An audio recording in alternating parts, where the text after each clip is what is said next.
Gracias, colegas. Buenos días. Bienvenidos a esta nueva edición del Seminario de Investigación del MODEMAT. Esta vez contamos con la suerte de contar con Pablo Lotito. Pablo se nos perdió un ratito, está de vuelta, creo. Saben, Pablo es un viejo y buen amigo de casa. Nos ha visitado ya varias veces a Quito y ahora repite visita de forma virtual.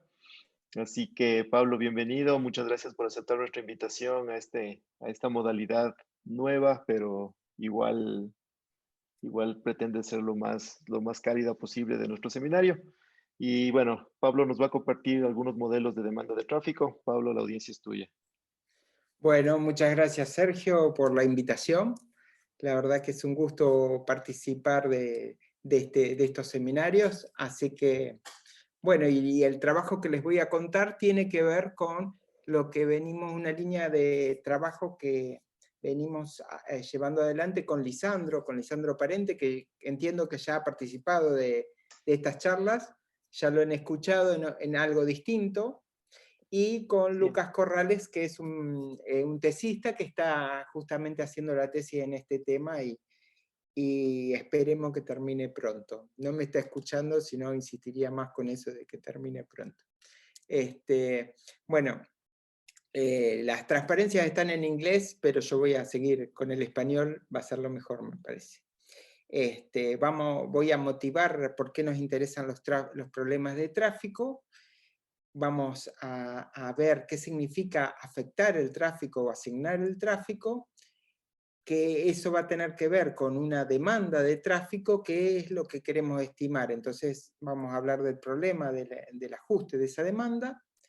Ese problema de optimización que queremos resolver va a ser un problema de optimización que vamos a definir, vamos a ver qué es un problema binivel, vamos a ver qué es, y para poder resolverlo vamos a tener que hablar de el análisis de sensibilidad de un problema de optimización o de una ecuación variacional que representa un equilibrio, ese equilibrio que vamos a definir.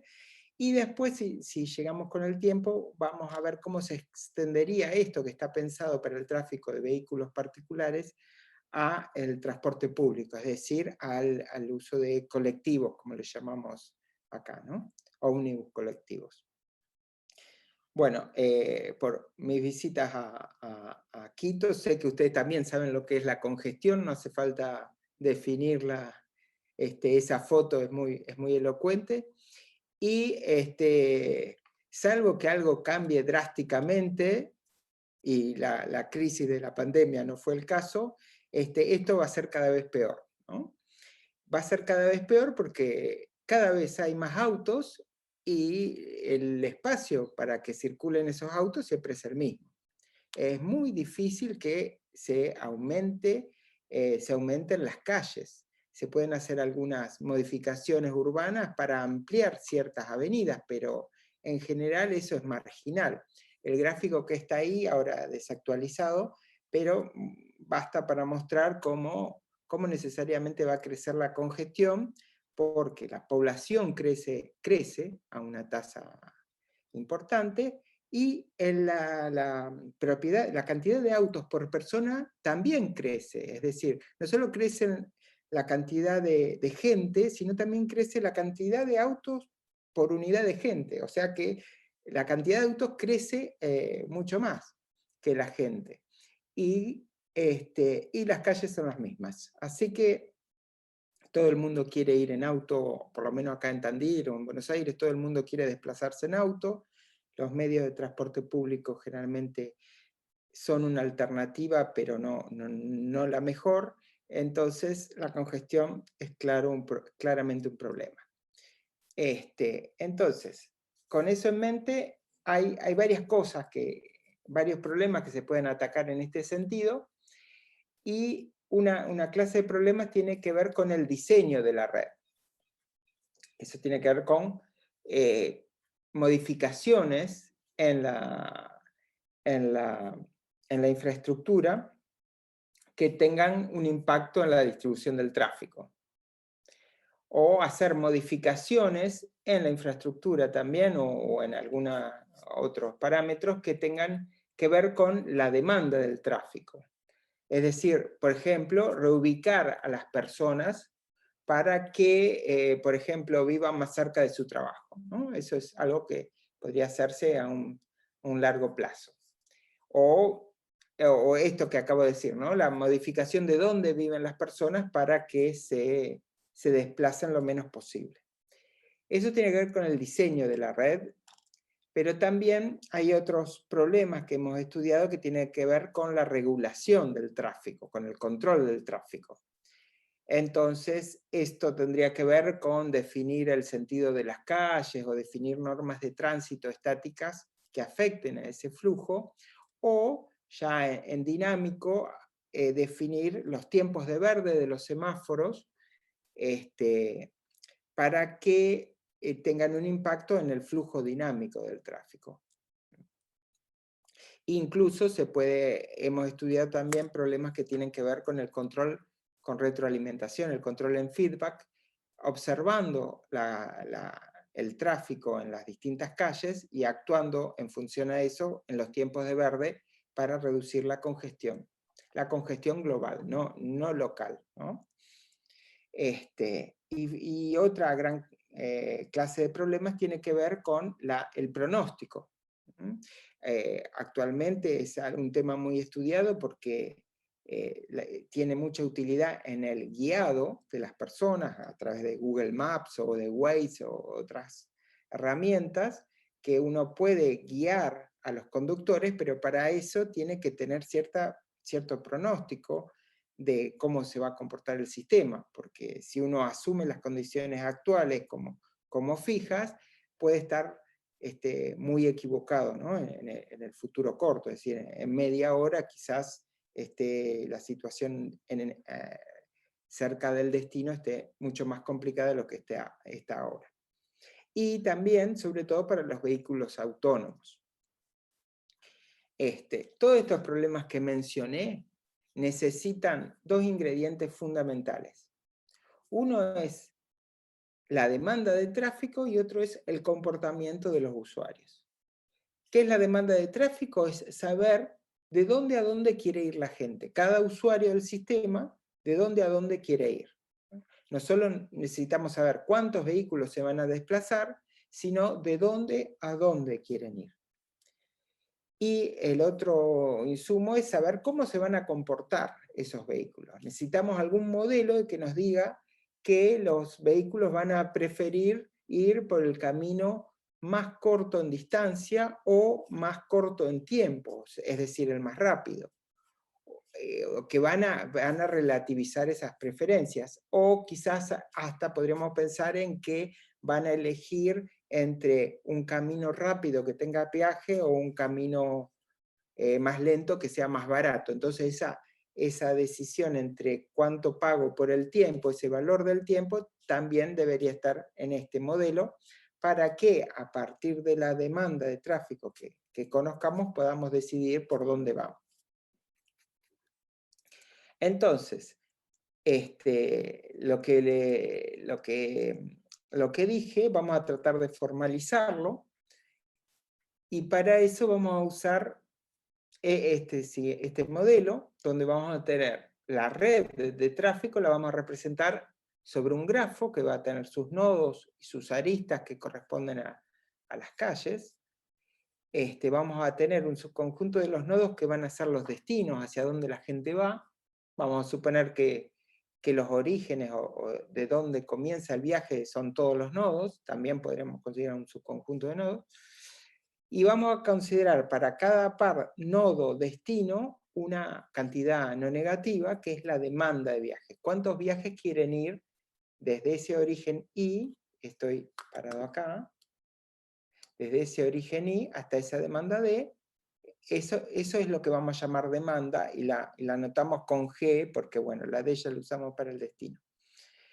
También vamos a considerar el conjunto de rutas por las que puedo ir de I a D, llamando rutas a un conjunto sucesivo de arcos, ¿no?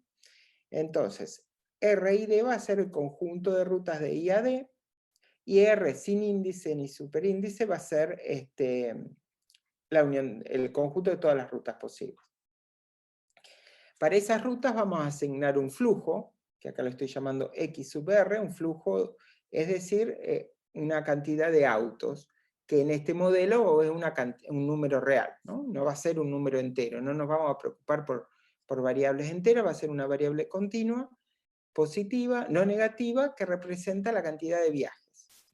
Estamos parados en una franja horaria, así que es la cantidad de viajes en esa franja horaria. Esta variable, tiene que verificar, esta variable tiene que verificar que si yo sumo sobre todas las rutas que van de I a D, eso tiene que ser la demanda de I a D.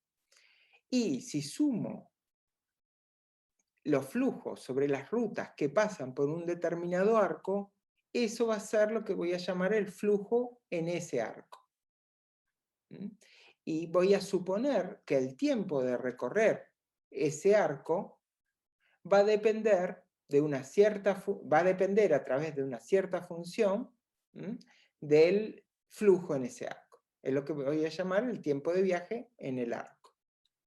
Entonces, con todas estas definiciones, vamos a plantear el principio que determina por dónde se mueve la gente. Eso se llama el equilibrio del usuario. Vamos a suponer que la gente va a utilizar las rutas, no las más cortas en el sentido geográfico, en la distancia euclidia, si quieren, la longitud de arco de esa ruta, sino la va a considerar en el tiempo. ¿Y por qué digo en el tiempo? Porque vamos a suponer que a medida que la gente va usando los caminos más cortos, esos caminos más cortos se vuelven más lentos. Entonces vamos a decir que el sistema está en equilibrio cuando nadie puede elegir un camino mejor que el que está usando. Esa es la noción típica de equilibrio, en este caso se traduce en eso. El sistema está en equilibrio si ningún vehículo puede elegir un camino mejor. Acá yo puse un ejemplo. Supongamos que tenemos dos caminos para elegir. La gente quiere ir de este inicio a este fin y tiene dos caminos para elegir. Uno de una longitud de 1 kilómetro y otro de una longitud de 3 kilómetros. El camino de abajo es el más corto. El camino de arriba es más largo, entonces, entonces para la misma velocidad, el camino de arriba es más lento, obviamente tardó 30 minutos. En el de abajo tardó 10 minutos, entonces una persona que quiere ir de este origen a este destino, obviamente va a elegir el camino de abajo. Pero quizás el camino de abajo, que es más rápido, cuando no hay nadie, sea un camino angosto. Y a medida que empieza a usarse, a ser usado por los vehículos, empieza a hacerse más lento. Y siempre y cuando el camino de abajo se tarde menos de 30 minutos, va a ser el preferido por la gente. Pero a medida que en los dos caminos empiece a tardar lo mismo, la gente va a empezar a preferir el camino superior. Y entonces, estos son tres casos de equilibrios en distintas condiciones. Y entonces vemos que a medida que aumenta la demanda, siempre la demanda esa se usa este camino de abajo, hasta el momento en que los dos caminos tienen el mismo tiempo de viaje, y a partir de ahí se distribuyen entre esos dos. Esto en dos caminos es muy simple de explicar, pero a medida que aparecen más caminos y que esos caminos empiezan a compartir arcos, porque son caminos de distintos pares, orígenes, destino, el tema se complica y hay que empezar a escribir las ecuaciones que determinan ese equilibrio, ¿no? Entonces, para eso vamos a suponer que el tiempo de una ruta, a ver si con esto puedo hacerlo mejor. Vamos a hacer, a ver acá, ¿qué hace? Disculpen que estoy acá. Vamos a suponer esta condición, que el tiempo de una ruta, el tiempo de viaje de una ruta es la suma del tiempo de viaje sobre los arcos. Esa es una hipótesis bastante realista, y en base a eso, entonces vamos a decir que tenemos un equilibrio llamado equilibrio de Wardrop porque fue quien lo definió, si las rutas que tienen un flujo positivo, para todas las rutas que van de un mismo origen a un mismo destino, necesariamente tienen un tiempo de recorrido que es el menor de todos. Este tau de ID es el mínimo tiempo de ir de I a D usando las rutas de este conjunto. Entonces, de todas las rutas de estas, hay una que es la más corta, por lo menos una que es la más corta en tiempo, la más rápida en tiempo. Entonces, eso me define el tiempo mínimo de ir a I a D, y vamos a estar en equilibrio si todas las rutas que sean utilizadas tienen ese mismo tiempo. ¿Por qué? Porque si hay una ruta que tiene un tiempo mayor, hay vehículos que están usando esa ruta que podrían usar una ruta más corta. Esa es la definición de equilibrio. Y, a ver, ¿cómo salgo de esto?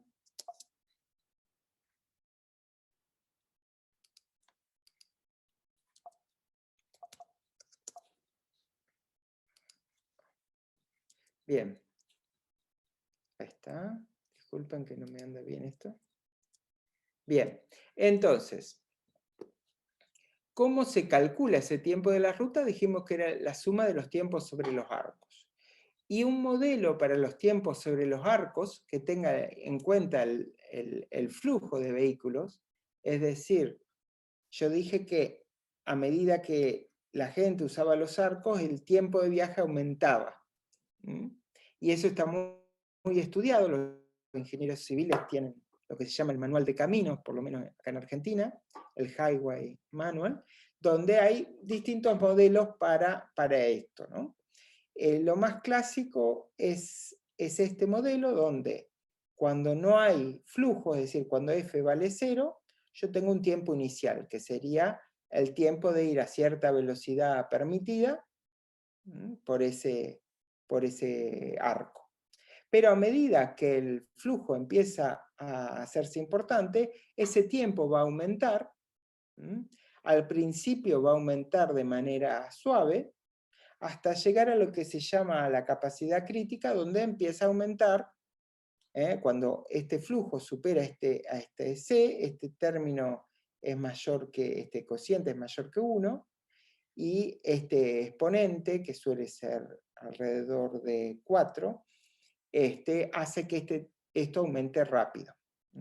Entonces se ven como tres fases, no son propiamente fases, pero se ven una especie de tres fases donde tenemos un flujo libre, donde no hay efecto de congestión, nadie se molesta, donde empieza a haber un efecto de molestia por la congestión, y donde ya acá podemos decir que están congestionados.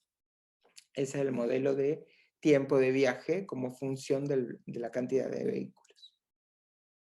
Entonces, repito las suposiciones, tenemos una red conexa fuertemente conectada, porque queremos que todo para origen-destino tenga al menos una ruta, entonces eso nos obliga a tener una red fuertemente conexa. Dijimos que el tiempo de viaje de las rutas es la suma de los tiempos de viaje sobre los arcos, que los tiempos de viaje en los arcos dependen solamente del flujo en esos arcos. En la fórmula anterior, este tiempo de viaje en un arco solo va a depender del flujo en ese arco y no de los flujos en otros arcos, que podría ser importante de modelizar. En este caso vamos a suponer que no. Y vamos a suponer que esas funciones son estrictamente crecientes. Entonces, con todas esas hipótesis, ahora unos 60 años se demostró que el problema de equilibrio, esas inecuaciones que yo mostré antes, eran condiciones de optimalidad de un problema de optimización llamado formulación de Beckmann del equilibrio de Wardrop, donde lo que hay que es minimizar, teniendo como variable el flujo sobre los arcos, el flujo sobre los arcos, minimizar la suma de estas integrales, restringidas a que el flujo sobre los arcos sea el flujo sobre la suma de los flujos de las rutas que pasan por ese arco, y el flujo de las rutas verifique la demanda, ¿no? Con flujo siempre positivo sobre las rutas. Entonces, si uno resuelve este problema, uno está obteniendo el flujo en equilibrio correspondiente a una demanda. Entonces, claro, pero para resolver esto, el tema es que para resolver esto, uno tiene que conocer la demanda. Si uno conoce la demanda, uno resuelve este problema y obtiene el flujo. El problema es de dónde sacar esta demanda. La demanda de tráfico, de dónde a dónde quiere ir la gente, es un dato muy difícil de tener. Aún hoy en día, con todos los medios que hay. Antiguamente lo que se hacía es, por un lado, hacer encuestas, y por otro lado, hacer algunas suposiciones a partir de los datos demográficos, socioeconómicos, es decir, dónde trabaja la gente, dónde vive la gente, dónde están las escuelas, dónde están los hospitales, dónde están las fábricas, y en base a todos esos datos, uso de suelo, se hacía una estimación de, en tal franja horaria, de dónde a dónde iba la gente.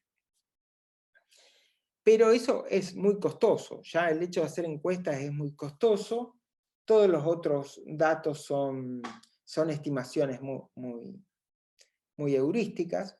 Entonces, un problema que surgió y cada vez es más interesante es otros métodos para determinar esa demanda, como el que les voy a contar yo. Entonces, el problema que nos interesa ahora es el siguiente. Vamos a suponer que tenemos esta red que está acá. Los arcos en negro son calles. Los arcos en rojo, además de ser calle, son calles donde yo puedo medir cuánto flujo, cuántos vehículos hay. Puedo saber cuántos vehículos hay. Entonces, si yo conociera estas demandas, vamos a suponer que solamente la gente va del nodo 1 al nodo 4, es decir, van en este sentido, y estos van del nodo 2 al nodo 4, del nodo 3 al nodo 4. Acá está mal. Entonces, si sabiendo que los vehículos se desplazan del nodo 1 al nodo 4 y del nodo 3 al nodo 4, yo podría saber por dónde van, resolviendo el problema que les conté antes. Pero lo que nos interesa acá es si nos dan el flujo sobre los arcos en colorado, en rojo, si podremos determinar esta demanda. ¿Podremos determinar cuántos querían ir de 1 a 4 y de 3 a 4? Bueno, si fuera flujo de estos flujos lineales, si fuera agua quizás, sería fácil. Pero en este caso no es tan sencillo, hay cuestiones no lineales dando vuelta, y también está la topología de la red, que hacen que el problema sea complicado. Incluso podría llegar a no tener solución o a tener múltiples soluciones. Entonces, cuando pasa eso, uno siempre puede regularizar y poner un parámetro que ayude. A ver, ¿qué quiero decir? El problema que nosotros queremos resolver es si nosotros observamos el flujo en ciertos arcos. Y si tenemos una demanda, podemos calcular el flujo que origina esa demanda. Entonces lo que nosotros querríamos es obtener un flujo F de modo que esto sea lo más chico posible. Porque este es el flujo observado y este es el flujo que corresponde a esa demanda. Esta matriz P es la que me elige las coordenadas de este vector que estoy observando, ¿no? Es para llevar a estos dos vectores al mismo espacio. Entonces, si uno pudiera resolver esto, lo que está haciendo en definitiva es invertir esta ecuación. Es, si dado G conozco F, ahora tengo F, quiero hallar G. Entonces este problema sería el problema inverso de estimar el flujo a partir de la demanda. Como les decía, este problema puede no tener solución o puede tener muchas soluciones, y uno puede regularizar este problema, convexificar esta función de arriba, agregando este término, al que uno le encuentra justificación diciendo que lo que queremos obtener una demanda que no esté tan alejada de una demanda anterior, una ya conocida que queremos actualizar. Con beta suficientemente grande, este problema termina siendo convexo. Por lo tanto, fácil de resolver. Pero, no sé, eso ya es una cuestión de modelización y de la práctica, cómo elegir ese beta. Entonces, perdón, vuelvo para atrás. Este es el problema que yo mencionaba hoy, que es un problema binivel, le decimos, porque es un problema de optimización donde esta restricción es a la vez también un problema de optimización. Si se quiere, un problema de equilibrio también. Esto podría llamarse un problema de optimización con restricciones de equilibrio. Pero sería exagerado porque ya vimos que este problema de equilibrio es a la vez un problema de optimización. Que además, con todas las hipótesis que vimos, tiene un buen comportamiento, tiene unicidad de solución, por lo menos en el flujo sobre arcos. Entonces, este es el problema binivel que nosotros queremos resolver. Entonces, ya algunos de ustedes me han escuchado hablar de esto en otras reuniones. Hemos intentado varios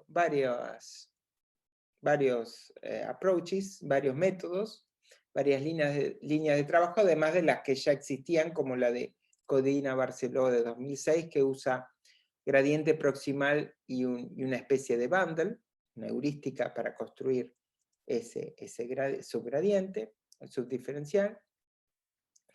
Hay otro trabajo que usa gradiente proyectado y después un descenso en ese gradiente proyectado.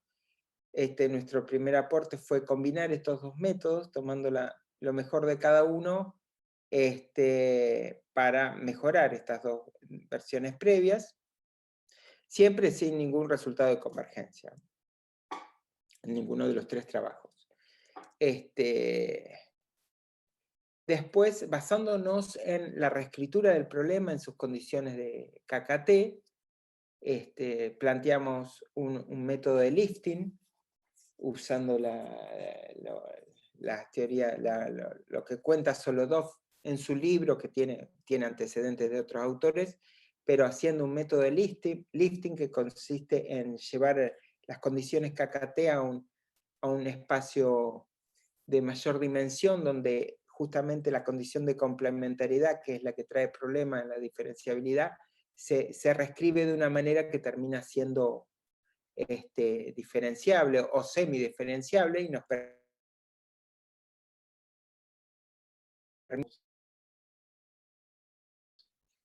También estudiamos problemas de restauración inexacta que desarrollaron Martínez y su equipo para los problemas binivel. Pero en todos estos ejemplos lo que nos pasa es que cuando uno lo quiere llevar a una red de tráfico real, incluso para ciudades chicas como la que vivo yo acá en Tandil, o para secciones chicas de una ciudad grande, explota el problema, ¿no? Por la cantidad de rutas nomás que puede llegar a haber, ¿no? Entonces, lo que empezamos a estudiar es tratar de calcular el gradiente del flujo como solución del problema de afectación. Es decir, si uno tiene que minimizar o sea, en el problema anterior, acá teníamos PDF, y después la restricción de que F fuera la solución. Lo que hacemos es, lo que se llama la forma implícita de resolución del problema binivel, es directamente considerar la función solución y tratar de estudiar la minimización de esta función objetivo sin restricciones ahora. O restricciones que tienen que ver solamente en la demanda y son restricciones fáciles, restricciones de positividad, por ejemplo. Entonces, todo lo que sigue tiene que ver con el análisis de sensibilidad de esa ecuación para poder calcular ese ese gradiente. Entonces, esto no lo puedo sacar, ¿no? Bien. Entonces, a ver, para poder hacer ese análisis de sensibilidad, lo que hacemos es escribir la solución del equilibrio de Wardrop como una ecuación generalizada. La ecuación generalizada es una forma de generalizar las desigualdades, incluso cuando hay condiciones de complementariedad también, y se escriben de esta forma, donde tenemos una función, esta función es univaluada, y tenemos una función multivaluada, en nuestro caso es el cono normal acierto convexo en el punto X. Entonces, si uno encuentra para una demanda D un valor de X que haga que en este conjunto esté el 0, uno está resolviendo esta ecuación generalizada. Se llama generalizada porque en lugar de haber un igual acá, hay un pertenece, y ahora esto es un conjunto. Sobre todo esto es un conjunto que sumado con esto, corrido hacia este lugar, este conjunto n cono normal de acá en X, ese cono normal corrido hasta este punto debe contener el 0. En ese caso decimos que tenemos una solución, que X es una solución de la ecuación generalizada.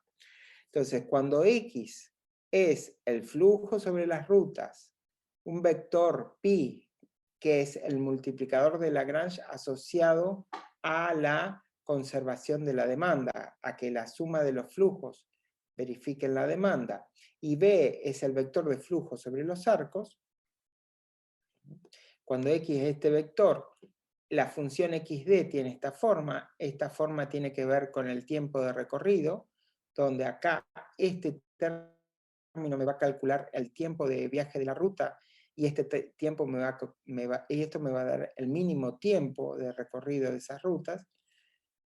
Con todo esto, y el cono K me pide que esto sea mayor o igual que 0 y que estas dos sean 0, cuando ustedes hacen el cono normal a este convexo va a dar que esto tiene que ser mayor o igual que 0, es decir, esto tiene que ser mayor o igual que el tiempo mínimo, y estas dos tienen que ser 0 porque son la definicional de flujo sobre arco igual a suma de flujo sobre rutas, y acá tienen que la demanda tiene que repartirse entre todas las rutas.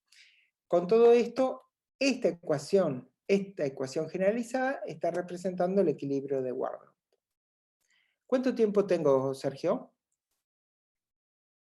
15 minutos más todavía, Pablo. Bien, con toda esa ecuación generalizada, uno puede estudiar la diferenciabilidad de la solución alrededor de un punto, tanto de la demanda, que es mi variable ahora, como de una solución. Es decir, me paro en el gráfico de esta función que a cada demanda me da un flujo, me paro en este punto de este gráfico, y a partir de ese punto puedo estudiar la sensibilidad de la solución, que obviamente para D estrella me da X estrella, pero yo quiero saber qué pasa si me muevo de D estrella.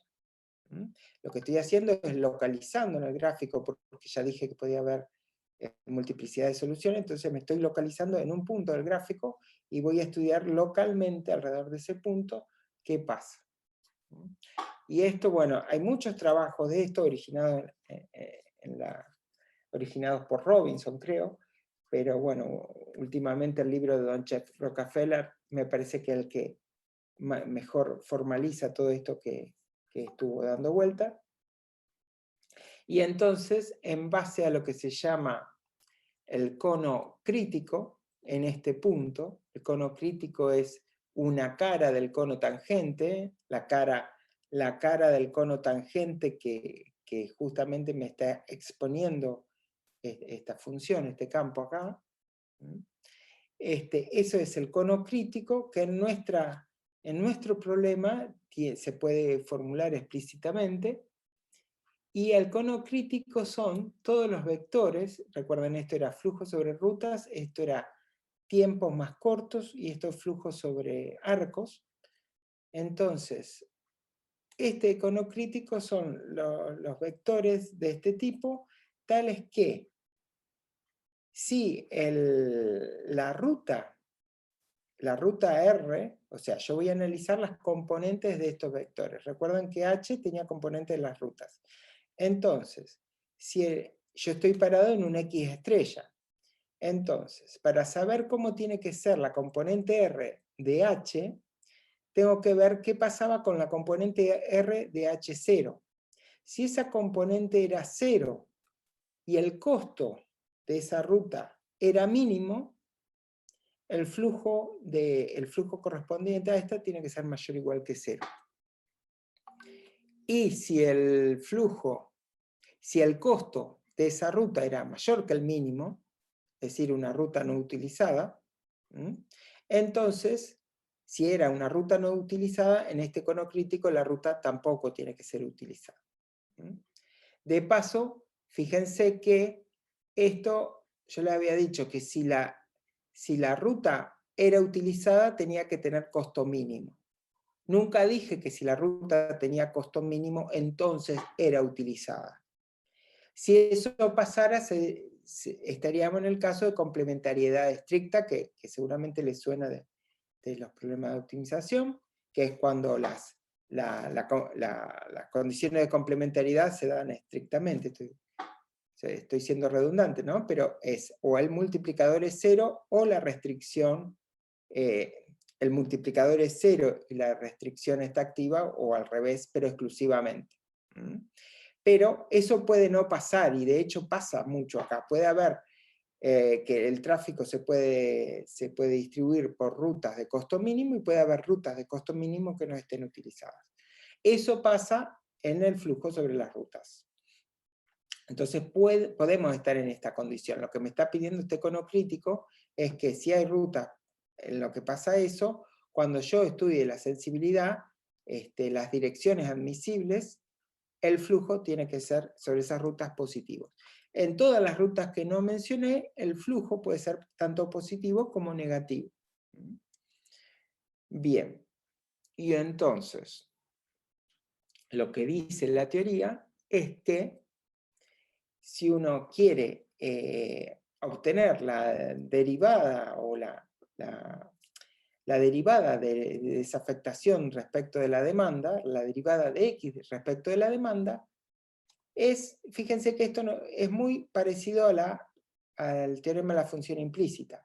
Si esto fuera una igualdad y este término no estuviera, lo que estamos diciendo es que X, que en este caso representaría la derivada de X estrella respecto de D estrella, entonces sería la solución de esta ecuación. Y eso es el teorema de la función implícita. Lo que pasa que ahora no tenemos una ecuación, tenemos una ecuación generalizada. Entonces, en ese caso, volvemos a tener el diferencial de la función f, que es la derivada respecto a x por x, la derivada respecto a d por d, pero vamos a tener acá el término que era el cono normal, acá en x estrella, ahora es el cono normal a el cono crítico. Entonces con esto uno puede calcular la derivada direccional, que es lo que uno necesita para tratar de encontrar el mínimo de la afectación, ¿no? La variación de la afectación respecto de la demanda.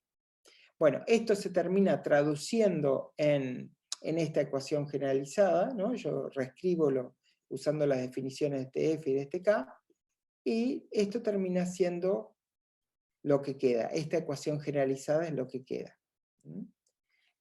Esto es reescrito de otra manera.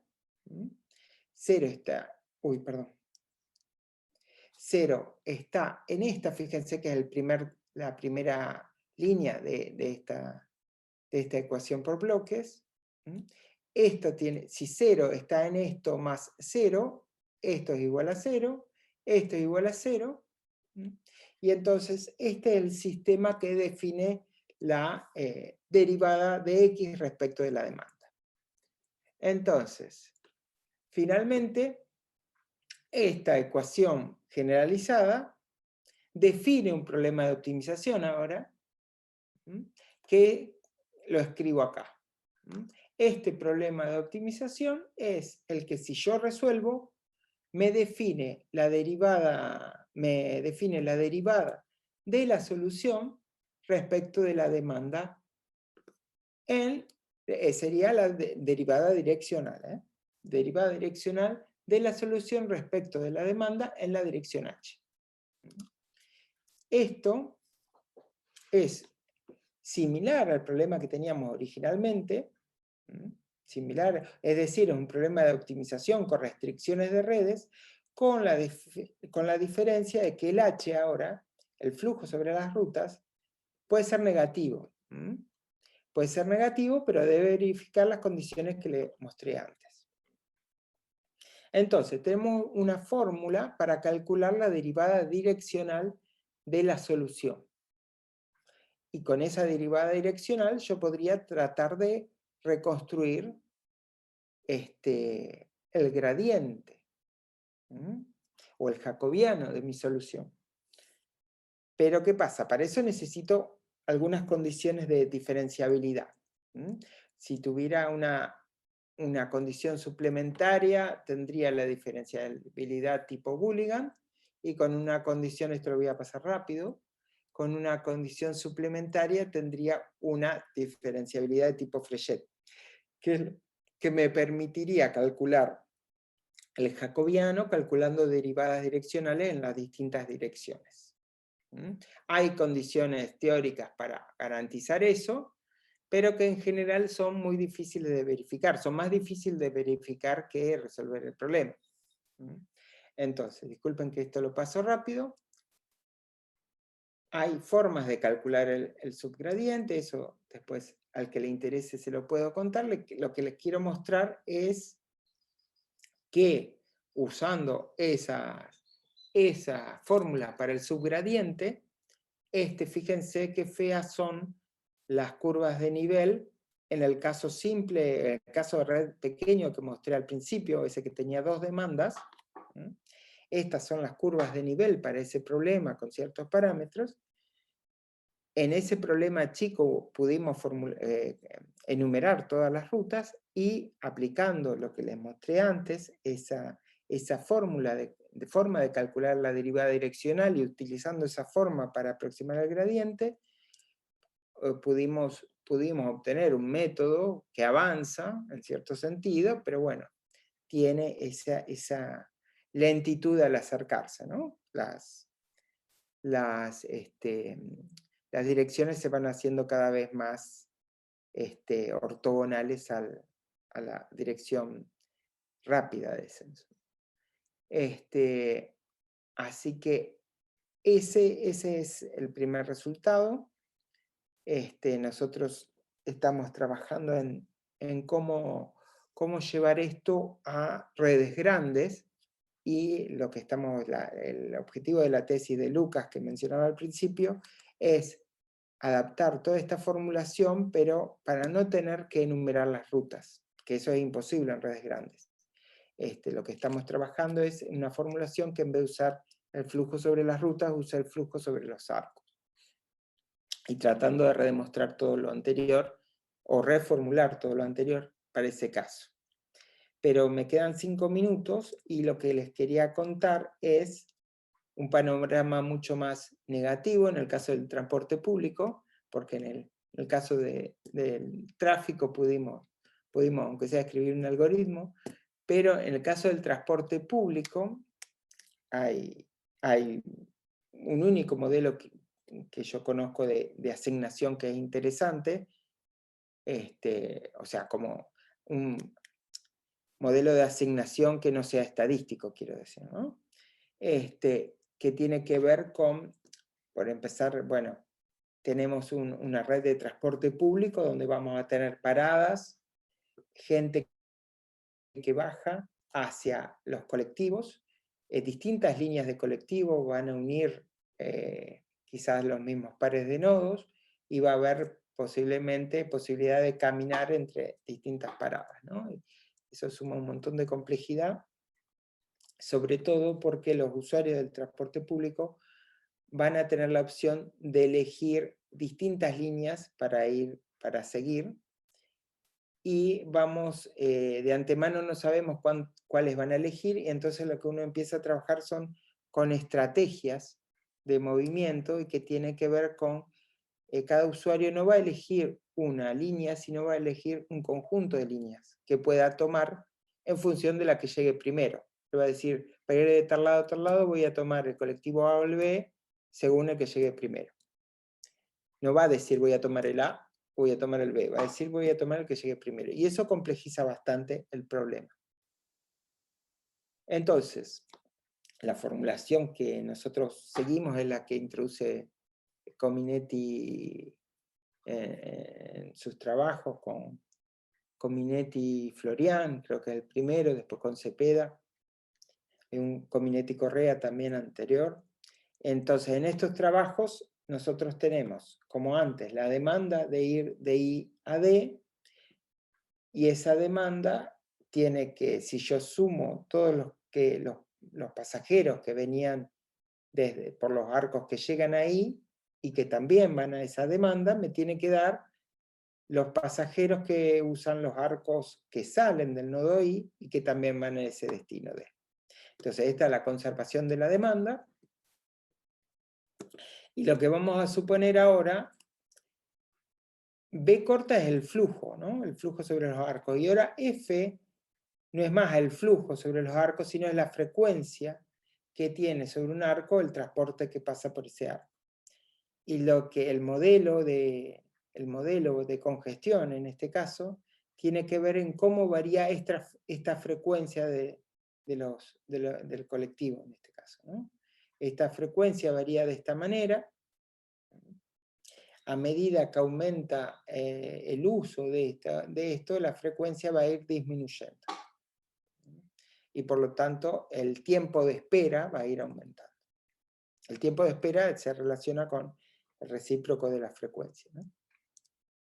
Entonces, la formulación ahora del equilibrio, gracias al trabajo de Cepeda, Cominetti y Florian, la formulación de ese equilibrio tiene que ver con buscar un cero de esta función, que como es una función que es no negativa, también equivale a minimizar esta función, donde ahora lo que tenemos es un tiempo de viaje generalizado, es decir, por cada pasajero sumo su tipo de viaje, un tiempo de espera máximo por cada nodo y lo sumo en los nodos, y a eso le resto el tiempo esperado de viaje en total, tiempo total esperado de viaje.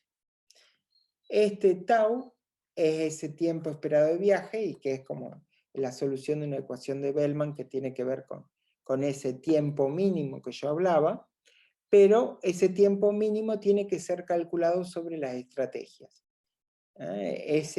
Para cada nodo, yo tengo un conjunto de estrategias que son todos los subconjuntos posibles de elecciones que puedo hacer de todas las líneas de transporte que pasan por ese nodo.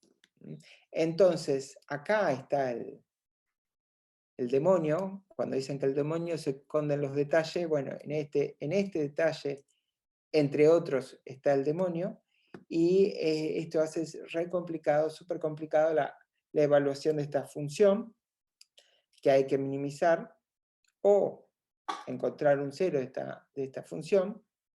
Fíjense que es difícil calcular una derivada de esta función, por este máximo, por este cociente, por esta solución de este problema que está acá en el tau, y por la definición de esta frecuencia que mostré antes. Entonces, nosotros no nos acobardamos y planteamos el problema de estimación de la demanda, porque no era el mismo que el anterior. El problema de estimación de la demanda es el mismo. La complicación está en encontrar el flujo que corresponde a esa demanda. Y lo que hicimos fue, bueno, primero ver qué pinta tenían esas curvas de nivel, también son como las anteriores, complicadas, y lo que hicimos fue tirarle a MATLAB la función y pedirle que la minimice. MATLAB tiene una serie de métodos de optimización que cuando no le pasás ni el gradiente ni el hessiano, se la rebusca, el famoso método simplex, pero el simplex es el Nelder-Mead.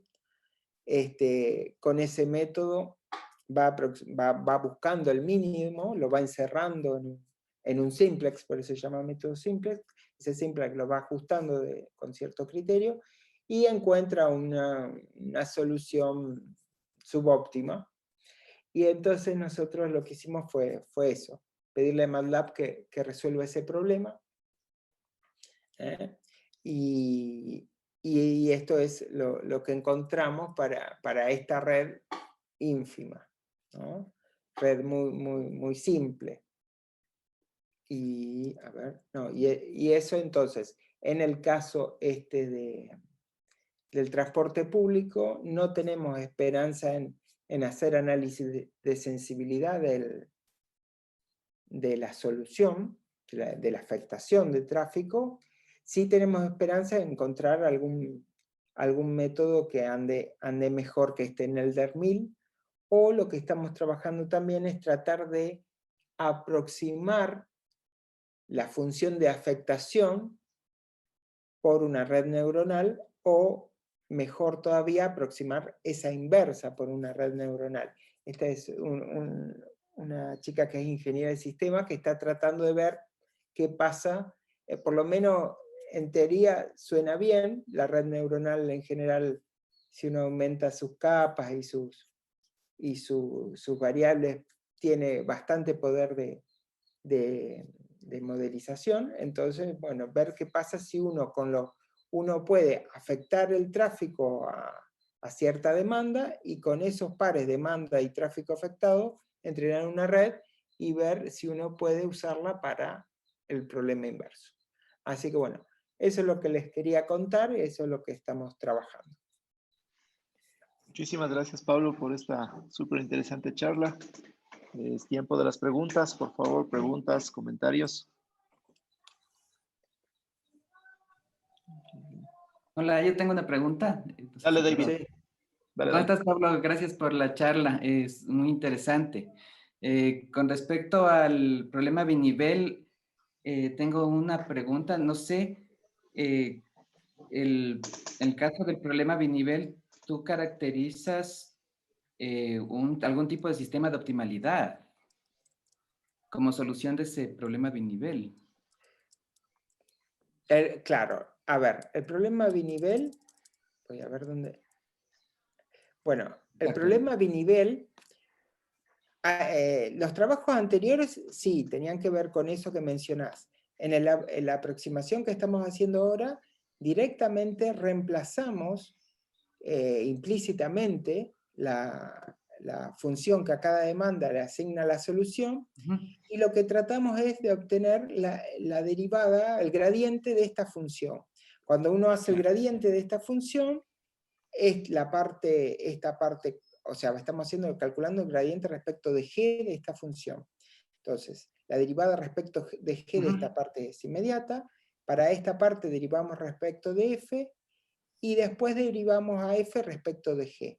Correcto. Entonces, lo que estamos haciendo es el análisis de sensibilidad de esa f de g, donde f es solución. Entonces, ¿qué tenemos? Tenemos las condiciones de optimalidad, en definitiva, las condiciones KKT de ese problema de optimización, que estamos derivando respecto de esa g que acá, bueno, se llama D. ¿Eso es lo que me preguntabas? Sí, porque en el mundo de los MPEGs, ¿no es cierto? Cuando tienes estos problemas binivel con equilibrio, sí. hay una jungla de condiciones de estacionariedad. Sí, hay un montón, los trabajos de Y. Sí. Autrata, tienes... sí, no, nosotros lo que seguimos es Giri Utrata Show, especialmente un trabajo de Utrata que es sobre redes, también.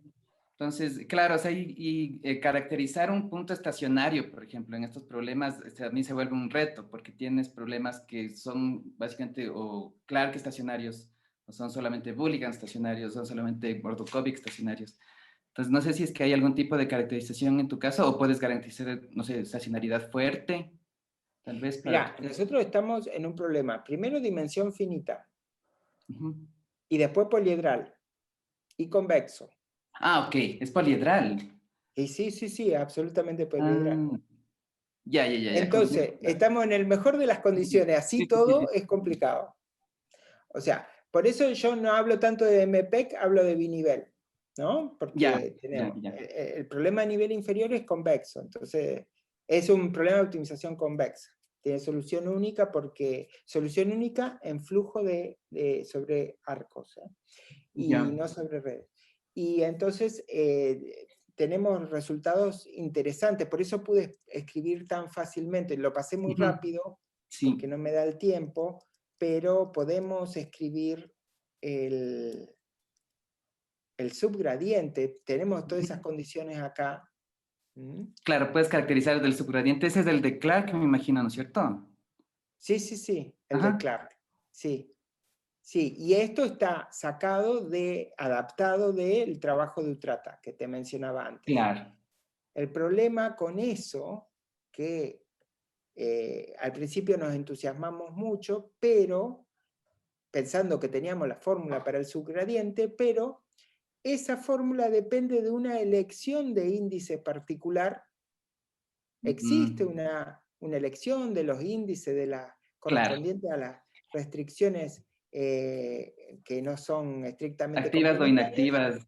Ajá, sí, sí, sí. Claro, no solo de las activas, sino las que no son estrictamente complementarias. Existe una elección que te da el subgradiente, pero no te dice cuál es. No hay Sí, yo forma tengo de un saber problema cuál muy es. similar al tuyo. Sí, sí, sí. Claro, Te entiendo entonces, perfectamente. ¿qué opción tenés? ¿Hacer una búsqueda exhaustiva sobre todas las posibles elecciones? Ujú. Y bueno, ¿sabes? Lo que nosotros vemos en la práctica, que caer en un punto de no diferenciabilidad es muy difícil. Muy raro. A mí Pero también me las pasa lo mismo. redes, Ajá. Es muy, muy raro. entonces, bueno, avancemos, calculemos el gradiente y usémoslo. Eso sería la idea. Pero las Mm, redes que usamos son tan simples que no estamos seguros de que esto siga valiendo en casos más complicados. Y claro. bueno, ahí estamos dando vuelta en eso, ¿no? Súper. Muy buen trabajo. Gracias, Pablo. De nada. Chévere, más preguntas, comentarios. Sí. Y una pequeña Dale, pregunta de curiosidad. dale, Pedriño. O sea, ustedes a la final, en este problema del,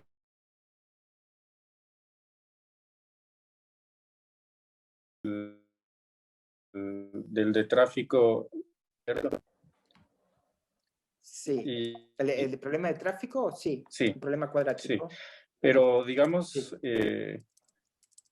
me imagino que computacionalmente la derivada que resulta del análisis de sensibilidad debe tener alguna complejidad computacional. No sé si esto se observa o computacionalmente podrías comentar algo de qué es lo que pasa con el algoritmo. No sé si en Line Search todo funciona bien o todo. A ver, nosotros, si uno elige un beta grande, tiene este fenómeno, ¿no? Que es bastante convexo. Y ahí anda bien, ¿no? Porque uno está haciendo trampa, digamos, ¿no? Cuando uno elige, cuando el beta es 0, o cuando el beta es muy chico, todas estas variedades de no diferenciabilidad toman importancia, y ahí donde el algoritmo se complica, el algoritmo numérico se complica. Eso me preguntabas. Sí, sí, o sea, porque, o sea, parecería que resolver el problema cuadrático es muy sencillo, digámoslo así, pero por dentro está toda esta parte de la derivada. Claro, el problema cuadrático sería sencillo si uno pudiera calcular la derivada de f respecto de g fácilmente. Pero a medida que cómo se calcula la derivada de f respecto de g, es lo que mostré acá. Hay que resolver este problema. ¿Bien? Ahora, este problema es un problema cuadrático también, con restricciones lineales. Acá no habría problema. El problema está que esto hay que resolverlo. Esto es una derivada direccional. ¿Bien? Entonces, esto habría que resolverlo para cada dirección canónica. ¿Está bien? Es decir, que ya cada dirección canónica son la cantidad de rutas para cada par origen-destino. Y a su vez, si uno quisiera garantizar que tiene realmente un subgradiente, además, no ni siquiera gradiente, tendría que pasar por todos los posibles conjuntos MI, que son subconjuntos de las restricciones activas. Perdón, no estrictamente complementarias. Entonces, tenés que resolver este problema cuadrático, uno por cada posible ruta, que son muchos, y a su vez tendrías que resolver, tendrías estas elecciones que hacer. Entonces es ahí donde calcular el gradiente se complica. El subgradiente, perdón. Esa es la parte también computacionalmente costosa, me imagino, ¿no? Sí, esa es la parte computacionalmente costosa, tal cual. Sí, porque el problema cuadrático no es complicado. Un problema cuadrático es casi como resolver un problema lineal, pero acá son muchos problemas cuadráticos que además van a dar un subgradiente. Entonces hay que armar una especie de aproximación de una especie de bundle y además son muchos, ¿no? Y eso. Gracias, Pablo. De nada. Chévere. ¿Alguna otra pregunta, comentario? Una pregunta más general, Pablo. Hola. Hola, ¿cómo te va, Luis Miguel? ¿Cómo te va? ¿Qué tal? Bien. Bueno, primero, felicitaciones por tu charla, muy linda. Gracias. Una pregunta tal vez un poco descabellada, algo más general. Todo este modelo parte de presuponer que los conductores manejan con información completa, es decir, que Sí, para un momento absolutamente. determinado sabe cuál es el camino más corto en la red. Sí. Y eso generalmente en la práctica no es así porque la duración depende de las decisiones de los otros conductores. Sí. ¿Hay alguna, sabes tú de algo de algún método que se esté usando, algo así para abordar esa incertidumbre en la práctica, como para esa limitación de información? Sí. ¿Qué es lo que se Como puede? todos los modelos tienen su ámbito de aplicación, ¿no? O sea, tener la relatividad general y la especial, ¿no? No sé, o la cuántica. Todo depende de dónde estés mirando. Y estos modelos que yo estoy usando tienen que ver con suponer que la gente viene usando el sistema hace mucho. La gente y las condiciones se han mantenido. Entonces, en definitiva, la gente terminó aprendiendo qué era lo conveniente. Pero para situaciones más dinámicas, está lo que se llama el equilibrio dinámico del usuario. El equilibrio dinámico del usuario está formulado en base al tiempo de viaje, pero que, considerando que ese tiempo de viaje va a cambiar. ¿Está bien? Y es muy complicado, no hay una formulación convincente de equilibrio dinámico del usuario que uno puede escribir así como escribimos este, ¿no? Ustedes van a encontrar, si ustedes buscan Boyce, es el que David Boyce es el que primero, que yo por lo menos vi que planteó eso, ahora 30 años, justamente planteó el equilibrio dinámico del usuario. Y claro, lo que pasa es que el tiempo de viaje va a ir variando con el tiempo, ¿no? Acá varía con el flujo, pero asumimos que el flujo está determinado. En cambio, el tiempo de viaje va a depender a su vez del tiempo, de la coordenada tiempo, ¿no? No sé si se entiende la diferencia. Una cosa es lo que yo tardo en recorrer un arco, y otra cosa es lo que voy a tardar en recorrer ese arco. O sea, como que hay que integrar ese tiempo de viaje respecto del tiempo. Y entonces eso es lo que complica la definición del equilibrio. Yo he visto formulaciones de ese equilibrio, pero que son imposibles de poner en este esquema. Yeah. Uno puede simularlas, simularlas, pero nunca la va a poder meter dentro de este esquema donde queremos poner la solución, de hacer una función que dependa de esa solución. Yeah. Listo, gracias. De nada. Gracias, Lucho. ¿Alguna otra pregunta, comentario? Bueno, si no es el caso, Pablo, muchísimas gracias. Agradecerte nuevamente por tu charla, súper interesante. Además de un problema que, como vos mismo dices, lastimosamente solo tiende a empeorar y nos compete a todos. Ojalá. Ya, algunos estamos tratando de dejar el carro en casa, pero bueno, sí. No, es No que siempre es estas posible. crisis, yo creo que tiene que haber alguna crisis que nos haga cambiar. Esta me parece Sí. que no va a ser, pero pudo haber sido, ¿no? Pudo haber sido. Esta impactó negativamente en el transporte público. La gente no puede usar el transporte público, ¿no? Exacto. O sea, aquí en Quito nosotros ya se siempre vemos siente, como ¿no? la solución. O sea, aquí en Quito ya se siente que hay más carro privado circulando, de hecho, pero bueno. Claro, En pero fin. bueno. Bueno, Pablo, Bueno. muchísimas gracias. Un gusto haberte tenido con nosotros.